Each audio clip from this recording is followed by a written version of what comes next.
ಎಲ್ಲರಿಗೂ ನಮಸ್ಕಾರ. ನನ್ನ ರೆಸಿಪಿ ಚಾನಲ್ಗೆ ಸ್ವಾಗತ. ನಾನಿವತ್ತು ತುಂಬಾ ಸುಲಭವಾಗಿ ಮತ್ತು ರುಚಿಯಾಗಿರುವಂಥ ಹೆಸರು ಕಾಳಿನ ವಡೆ ಯಾವ ರೀತಿ ಮಾಡೋದು ಅಂತ ತೋರಿಸ್ಕೊಡ್ತಿದ್ದೀನಿ. ಅದಕ್ಕಿಂತ ಮೊದಲು ಫಸ್ಟ್ ಟೈಮ್ ನನ್ನ ಚಾನಲ್ ನೋಡೋರಾದರೆ ಪ್ಲೀಸ್ ಸಬ್ಸ್ಕ್ರೈಬ್ ಮಾಡ್ಕೊಳ್ಳಿ, ಹಾಗೆ ಲೈಕ್ ಶೇರ್ ಕಮೆಂಟ್ ಮಾಡಿ. ಮತ್ತು ನನ್ನ ಚಾನಲ್ಗೆ ನೀವೆಲ್ಲರೂ ತುಂಬಾ ಸಪೋರ್ಟ್ ಮಾಡ್ತೀರಿ ಅಂತ ಹೇಳ್ತಾ ಈಗ ಬನ್ನಿ ವಿಡಿಯೋ ಶುರು ಮಾಡೋಣ. ಮೊದಲಿಗೆ ಒಂದು ಬೌಲ್ ತಗೊಳ್ಳೋಣ. ಈಗ ಇದಕ್ಕೆ ಸಣ್ಣ ಕಪ್ಪಲ್ಲಿ 1 ಕಪ್ಪು ಹೆಸರು ಕಾಳು ಹಾಕ್ಕೊಳ್ತಾ ಇದ್ದೀನಿ. ಹೆಸರು ಕಾಳು ಹಾಕೊಂಡಾದ ನಂತರ ಇದಕ್ಕೆ ನೀರು ಹಾಕಿ ಚೆನ್ನಾಗಿ ವಾಶ್ ಮಾಡ್ಕೊಳ್ಬೇಕು. ಇದಕ್ಕೆ 2 ರಿಂದ 3 ಸಲನಾದರೂ ನೀರು ಹಾಕಿ ಚೆನ್ನಾಗಿ ತೊಳ್ಕೊಳ್ಬೇಕಾಗುತ್ತೆ. ಈಗ ಇದನ್ನು ಒಂದು ಸಲ ಚೆನ್ನಾಗಿ ವಾಶ್ ಮಾಡ್ಕೊಂಡಾಗಿದೆ. ಇದೇ ರೀತಿ 2-3 ಸಲ ಚೆನ್ನಾಗಿ ತೊಳೆದು ಅದಕ್ಕೆ ನೀರು ಹಾಕಿ ತಂದಿದ್ದೀನಿ. ಇದಕ್ಕೆ ಒಂದು ಮುಚ್ಚಳವನ್ನು ಮುಚ್ಚಿ ಹಾಗೆಯೇ ನೆನೆಲಿಕ್ಕೆ ಬಿಡೋಣ. ಈಗ ನೋಡಿ ಹೆಸರು ಕಾಳು ಚೆನ್ನಾಗಿ ನೆಂದಿದೆ. ಹಾಗೆಯೇ ಹೆಸರು ಕಾಳನ್ನು ನಾನು ರಾತ್ರಿ ಇಡೀ ನೆನೆಲಿಕ್ಕೆ ಬಿಟ್ಟಿರೋದ್ರಿಂದ ಅದರಲ್ಲಿ ಮೊಳಕೆ ಕೂಡ ಬಂದಿದೆ. ಇದನ್ನು ತಕ್ಷಣಕ್ಕೆ ಮಾಡ್ಕೊಳ್ತೀನಿ ಅಂತಂದರೆ ಹೆಸರು ಕಾಳು ನೆಂದ ತಕ್ಷಣವೇ ಮಾಡ್ಕೊಳ್ಬೋದು. ಮೊಳಕೆ ಬಂದಿರುವ ಹೆಸರು ಕಾಳಿನಿಂದ ವಡೆ ಮಾಡಿಕೊಂಡ್ರೆ ತಿನ್ನುವುದಕ್ಕೆ ತುಂಬಾ ಟೇಸ್ಟಿಯಾಗಿರುತ್ತೆ. ಹಾಗೆಯೇ ಮೊಳಕೆ ಕಾಳು ತಿನ್ನೋದ್ರಿಂದ ನಮ್ಮ ಆರೋಗ್ಯಕ್ಕೂ ಕೂಡ ತುಂಬಾ ಒಳ್ಳೆಯದು. ಅದಕ್ಕೋಸ್ಕರ ನಾನು ಈ ರೀತಿ ಮಾಡ್ಕೊಳ್ತಾ ಇದ್ದೀನಿ. ಈಗ ಒಂದು ಮಿಕ್ಸಿ ಜಾರ್ ತಗೊಂಡು ನೆನೆಸಿಟ್ಕೊಂಡಿರುವ ಹೆಸರು ಕಾಳನ್ನು ಹಾಕ್ಕೊಳ್ಳೋಣ. ಹಾಗೆಯೇ ಇದನ್ನು ಮಾಡ್ಕೊಳ್ಳೋದಕ್ಕೆ ಹೆಚ್ಚು ವಸ್ತುಗಳು ಬೇಕಾಗೋದಿಲ್ಲ. ಮನೆಯಲ್ಲಿರುವ ವಸ್ತುಗಳನ್ನು ಉಪಯೋಗಿಸ್ಕೊಂಡು ತುಂಬಾ ಸುಲಭವಾಗಿ ಮಾಡ್ಕೊಳ್ಳುವಂಥದ್ದು. ನಾವು ಇದನ್ನು ಮಿಕ್ಸಿ ಮಾಡ್ಕೊಳ್ಳುವಾಗ ಹೆಸರು ಕಾಳಲ್ಲಿ ಸ್ವಲ್ಪನೂ ನೀರು ಇರಬಾರ್ದು. ಇದಕ್ಕೆ ಸ್ವಲ್ಪನೂ ನೀರು ಸೇರಿಸೋದನ್ನೇ ರುಬ್ಕೊಳ್ಬೇಕಾಗುತ್ತೆ. ಈಗ ನೋಡಿ ನಾನು ಮಿಕ್ಸಿ ಮಾಡ್ಕೊಂಡು ಬಂದಾಯಿತು. ಮತ್ತು ಇದನ್ನು ತುಂಬಾ ನುಣ್ಣಗೆ ರುಬ್ಕೊಳ್ಬಾರ್ದು, ಸ್ವಲ್ಪ ತರಿಯಾಗಿ ರುಬ್ಕೊಳ್ಬೇಕು. ಹಾಗೆಯೇ ಇದಕ್ಕೆ ಸ್ವಲ್ಪನೂ ನೀರು ಸೇರಿಸ್ಕೊಳ್ಳದೆ ಇಷ್ಟು ಗಟ್ಟಿಯಾಗಿ ರುಬ್ಕೊಳ್ಬೇಕು. ಮತ್ತು ನಾವು ಹೆಸರು ಕಾಳಲ್ಲಿ ತುಂಬ ನೀರಿಟ್ಕೊಂಡು ರುಬ್ಕೊಳ್ಳೋದ್ರಿಂದ ವಡೆ ಮಾಡ್ಕೊಳ್ಳೋದಕ್ಕೆ ತುಂಬಾ ಕಷ್ಟ ಆಗುತ್ತೆ. ಹಾಗಾಗಿ ಈಗ ಒಂದು ಬೌಲ್ ತಗೊಂಡು ಮಿಕ್ಸಿ ಮಾಡ್ಕೊಂಡಿರುವ ಹೆಸರು ಕಾಳನ್ನು ಹಾಕ್ಕೊಳ್ಳೋಣ. ಮತ್ತು ಇದನ್ನು ಚಟ್ನಿ ಜೊತೆ ತಿನ್ಬೋದು, ಇಲ್ಲಾಂತಂದರೆ ಟೀ ಕಾಫಿ ಜೊತೆ ಕೂಡ ತಿನ್ಬೋದು. ತುಂಬಾ ಟೇಸ್ಟಿಯಾಗಿರುತ್ತೆ. ಈಗ ನೋಡಿ ಇದೆಲ್ಲವನ್ನು ಹಾಕೊಂಡಾಯಿತು. ಇದನ್ನು ಹಾಕೊಂಡಾದ ನಂತರ ನಾನು ಇದಕ್ಕೆ ರುಚಿಗೆ ತಕ್ಕಷ್ಟು ಉಪ್ಪು ಹಾಕ್ತಾಯಿದ್ದೀನಿ. ಅರ್ಧ ಚಮಚ ಅಚ್ಕಾರದ ಪುಡಿ, 1/4 ಚಮಚ ಆಗುವಷ್ಟು ಅರಿಶಿನ ಪುಡಿ, ಅರ್ಧ ಚಮಚ ಗರಂ ಮಸಾಲ ಪುಡಿ ಮತ್ತು 3/4 ಕಪ್ ಆಗುವಷ್ಟು ಕಟ್ ಮಾಡ್ಕೊಂಡಿರುವ ಕೊತ್ತಂಬರಿ ಸೊಪ್ಪು ಹಾಕ್ತಿದ್ದೀನಿ.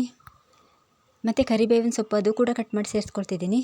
ಹಾಗೆಯೇ 4 ರಿಂದ 5 ಹಸಿಮೆಣಸಿನಕಾಯಿಯನ್ನು ಸಣ್ಣದಾಗಿ ಕಟ್ ಮಾಡಿ ಅದನ್ನು ಕೂಡ ಸೇರಿಸ್ಕೊಳ್ತಿದ್ದೀನಿ. ಮತ್ತು 1/4 ಕಪ್ ಆಗುವಷ್ಟು ಸ್ಪ್ರಿಂಗ್ ಆನಿಯನ್ ಹಾಕ್ಕೊಳ್ತಿದ್ದೀನಿ. 2 ಈರುಳ್ಳಿಯನ್ನು ಸಣ್ಣದಾಗಿ ಕಟ್ ಮಾಡಿ ಅದನ್ನು ಕೂಡ ಹಾಕ್ಕೊಳ್ಳೋಣ. ಇದಾದ ನಂತರ ಶುಂಠಿ ಮತ್ತು ಬೆಳ್ಳುಳ್ಳಿಯನ್ನು ಜಜ್ಜಿ ಹಾಕ್ಕೊಳ್ತಿದ್ದೀನಿ. ಶುಂಠಿ ಬೆಳ್ಳುಳ್ಳಿ ಪೇಸ್ಟ್ ಇದೆ ಅಂತಂದರೆ ಪೇಸ್ಟ್ ಕೂಡ ಉಪಯೋಗಿಸ್ಕೊಳ್ಬೋದು. ಹಾಗೆಯೇ ಇದಕ್ಕೆ 3 ಚಮಚ ಆಗುವಷ್ಟು ಅಕ್ಕಿ ಹಿಟ್ಟು ಹಾಕ್ಕೊಳ್ತಿದ್ದೀನಿ. ನಾವು ಇದಕ್ಕೆ ಅಕ್ಕಿ ಹಿಟ್ಟು ಸೇರಿಸ್ಕೊಳ್ಳೋದ್ರಿಂದ ವಡೆ ತುಂಬಾ ಕ್ರಿಸ್ಪಿಯಾಗಿ ಬರುತ್ತೆ. ಮತ್ತು ಇದಕ್ಕೆ ಅಕ್ಕಿ ಹಿಟ್ಟು ಜಾಸ್ತಿ ಸೇರಿಸ್ಕೊಳ್ಬಾರ್ದು, 1 ಅಥವಾ 2 ಚಮಚ ಸೇರಿಸ್ಕೊಂಡ್ರೆ ಸಾಕು. ನಾನಿಲ್ಲಿ ಇದಕ್ಕೆ 3 ಚಮಚ ಅಕ್ಕಿ ಹಿಟ್ಟು ಸೇರಿಸ್ಕೊಂಡಿದ್ದೀನಿ, ಯಾಕಂತಂದರೆ ವಡೆ ಸ್ವಲ್ಪ ಗರಿಯಾಗಿ ಬರಲಿ ಅಂತ. ಮತ್ತು ಜಾಸ್ತಿ ಅಕ್ಕಿ ಹಿಟ್ಟು ಸೇರಿಸ್ಕೊಂಡ್ರೆ ವಡೆ ತುಂಬಾ ಗಟ್ಟಿಯಾಗಿ ಬಿಡುತ್ತೆ. ಈಗ ನಾವು ಇದೆಲ್ಲವನ್ನು ಚೆನ್ನಾಗಿ ಮಿಕ್ಸ್ ಮಾಡ್ಕೊಳ್ಬೇಕು. ಹಾಗೆಯೇ ಇದನ್ನು ರೆಡಿ ಮಾಡ್ಕೊಂಡಾದ ನಂತರ ತುಂಬ ಹೊತ್ತು ಇಡಬಾರ್ದು, ತಕ್ಷಣಕ್ಕೇ ವಡೆ ಮಾಡ್ಕೊಳ್ಬೇಕು. ಇದನ್ನು ತುಂಬ ಹೊತ್ತು ಹಾಗೆಯೇ ಇಡೋದ್ರಿಂದ ಇದು ತುಂಬಾ ನೀರಾಗಿ ಬಿಡುತ್ತೆ. ಮತ್ತು ಇದು ತುಂಬಾ ನೀರಾಯ್ತು ಅಂತಂದರೆ ನಮಗೆ ಇದನ್ನು ವಡೆ ತಟ್ಕೊಳ್ಳೋದಕ್ಕೆ ತುಂಬಾ ಕಷ್ಟ ಆಗುತ್ತೆ. ಈಗ ನೋಡಿ ಇದನ್ನು ಪೂರ್ತಿಯಾಗಿ ಕಲಸ್ಕೊಂಡಾಗಿದೆ. ಈಗ ನಮಗೆ ಎಷ್ಟು ಹಿಟ್ಟು ಬೇಕೋ ಅಷ್ಟು ಹಿಟ್ಟು ತಗೊಂಡು ವಡೆ ತಟ್ಕೊಳ್ಬೇಕಾಗುತ್ತೆ. ಇದನ್ನು ನೀವು ಸಣ್ಣದಾಗಿ ಬೇಕಾದರೂ ತಟ್ಕೊಳ್ಬೋದು ಅಥವಾ ದೊಡ್ಡದಾಗಿ ಬೇಕಾದರೂ ತಟ್ಕೊಳ್ಬೋದು. ನಿಮಗೆ ಯಾವ ರೀತಿ ಇಷ್ಟನೋ ಆ ರೀತಿ ಮಾಡ್ಕೊಳ್ಬೋದು. ಮತ್ತು ಹಿಟ್ಟು ಕೈಗೆ ಅಂಟ್ತಿದೆ ಅಂತಂದರೆ ಕೈಗೆ ಎಣ್ಣೆ ಅಥವಾ ನೀರು ಹಚ್ಕೊಂಡು ಈ ರೀತಿ ತಟ್ಕೊಂಡ್ರೆ ಆಯಿತು. ನಾವು ಈ ಹಿಟ್ಟನ್ನು ಸ್ವಲ್ಪ ಗಟ್ಟಿಯಾಗಿ ರೆಡಿ ಮಾಡ್ಕೊಂಡಿರೋದ್ರಿಂದ ಕೈಗೆಲ್ಲ ಅಂಟ್ಕೊಳ್ಳೋದಿಲ್ಲ. ಕೈಗೆಲ್ಲ ಅಂಟ್ಕೊಳ್ತಿದೆ ಅಂತಂದರೆ ಅದಕ್ಕೆ ನೀರು ಅಥವಾ ಎಣ್ಣೆ ಹಚ್ಕೊಂಡ್ರೆ ಸಾಕು. ಮತ್ತು ಇದನ್ನು ತಿನ್ನೋದಕ್ಕೆ ತುಂಬಾ ರುಚಿಯಾಗಿರುತ್ತೆ. ನಿಮಗೆ ಈ ರೆಸಿಪಿ ಇಷ್ಟ ಆಗಿದ್ದರೆ ನೀವು ಒಂದು ಸಲ ಮನೆಯಲ್ಲಿ ಟ್ರೈ ಮಾಡಿ, ನಿಮಗೂ ಇಷ್ಟ ಆಗ್ಬೋದು ಅಂದ್ಕೊಳ್ತೀನಿ.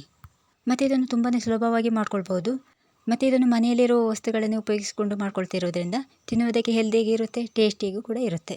ಈಗ ಇದನ್ನು ರೆಡಿ ಮಾಡ್ಕೊಂಡಾದ ನಂತರ ಒಲೆ ಮೇಲೆ ಒಂದು ಬಾಣಲೆ ಇಟ್ಟು ಎಣ್ಣೆ ಹಾಕ್ಕೊಳ್ತಾ ಇದ್ದೀನಿ. ಎಣ್ಣೆ ಹಾಕೊಂಡಾದ ನಂತರ ಎಣ್ಣೆ ತುಂಬಾ ಚೆನ್ನಾಗಿ ಕಾಯೋದಕ್ಕೆ ಹಾಗೆಯೇ ಬಿಡೋಣ. ಈಗ ನೋಡಿ ಎಣ್ಣೆ ತುಂಬಾ ಚೆನ್ನಾಗಿ ಕಾದಿದೆ. ಈಗ ರೆಡಿ ಮಾಡ್ಕೊಂಡಿರುವ ವಡೆಗಳನ್ನು ಒಂದೊಂದಾಗಿ ಹಾಕ್ಕೊಳ್ತಾ ಇದ್ದೀನಿ. ಮತ್ತು ನಾವು ವಡೆಗಳನ್ನು ಹಾಕೊಳ್ಳುವಾಗ ಎಣ್ಣೆ ತುಂಬಾ ಚೆನ್ನಾಗಿ ಕಾದಿರಬೇಕು. ಎಣ್ಣೆ ಕಾಯದೆ ವಡೆ ಹಾಕೊಳ್ಳೋದ್ರಿಂದ ವಡೆಗಳೆಲ್ಲ ಅಂಟ್ಕೊಂಡು ಬಿಡುತ್ತೆ. ಹಾಗಾಗಿ ಈಗ ಒಂದು ಸೈಡ್ ಬೆಂದಿದೆ, ಇನ್ನೊಂದು ಸೈಡ್ ತಿರುಗಿಸಿ ಹಾಕ್ಕೊಳ್ತಾ ಇದ್ದೀನಿ. 2 ಸೈಡ್ ತಿರುಗಿಸಿ ಹಾಕೊಂಡಾದ ನಂತರ ಸ್ವಲ್ಪ ಸಣ್ಣ ಉರಿಯಲ್ಲಿ ಬೇಯಿಸ್ಕೊಳ್ಬೇಕು.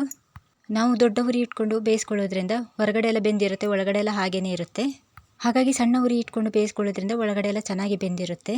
ಈಗ ನಾನು ಇದನ್ನು 2 ಸೈಡ್ ಚೆನ್ನಾಗಿ ಬೇಯಿಸ್ಕೊಂಡಾಯಿತು. ನೋಡಿ ಇದು ಇಷ್ಟು ಕೆಂಪು ಬಣ್ಣಕ್ಕೆ ಬರುವವರೆಗೂ ನಾವು ಫ್ರೈ ಮಾಡ್ಕೊಳ್ಬೇಕು. ಇದು ರೆಡಿಯಾದ ನಂತರ ಇದನ್ನು ಒಂದು ಬಟ್ಟಲಿಗೆ ತೆಗಿತಾ ಇದ್ದೀನಿ. ಇದನ್ನು ರೆಡಿ ಮಾಡ್ಕೊಂಡಾದ ನಂತರ ಉಳಿದಿದ್ದನ್ನು ಕೂಡ ರೆಡಿ ಮಾಡ್ಕೊಂಡಾಯಿತು. ಟೀ ಕಾಫಿ ಜೊತೆಗೆ ಬಿಸಿ ಬಿಸಿಯಾದ ಹೆಸರು ಕಾಳು ವಡೆ ರೆಡಿ. ಹಾಗೆಯೇ ನಾನು ಇದನ್ನು ಕಟ್ ಮಾಡಿ ಕೂಡ ತೋರಿಸ್ತಾ ಇದ್ದೀನಿ. ಇದಾಗಿತ್ತು ನನ್ನ ಇವತ್ತಿನ ರೆಸಿಪಿ. ನಿಮಗೆ ಇಷ್ಟ ಆಗಿದ್ದರೆ ಪ್ಲೀಸ್ ಸಬ್ಸ್ಕ್ರೈಬ್ ಮಾಡ್ಕೊಳ್ಳಿ, ಲೈಕ್ ಕೊಡಿ. ವಿಡಿಯೋ ಇಷ್ಟ ಆದರೆ ಶೇರ್ ಮಾಡಿ, ಕಮೆಂಟ್ ಮಾಡಿ. ಮುಂದಿನ ಹೊಸ ರೆಸಿಪಿಯೊಂದಿಗೆ ಸಿಗೋಣ. ಎಲ್ಲರಿಗೂ ಬಾಯ್ ಬಾಯ್. ಇಷ್ಟು ಹೊತ್ತು ನನ್ನ ವಿಡಿಯೋ ನೋಡೋದಕ್ಕೆ ಧನ್ಯವಾದ. Thank you.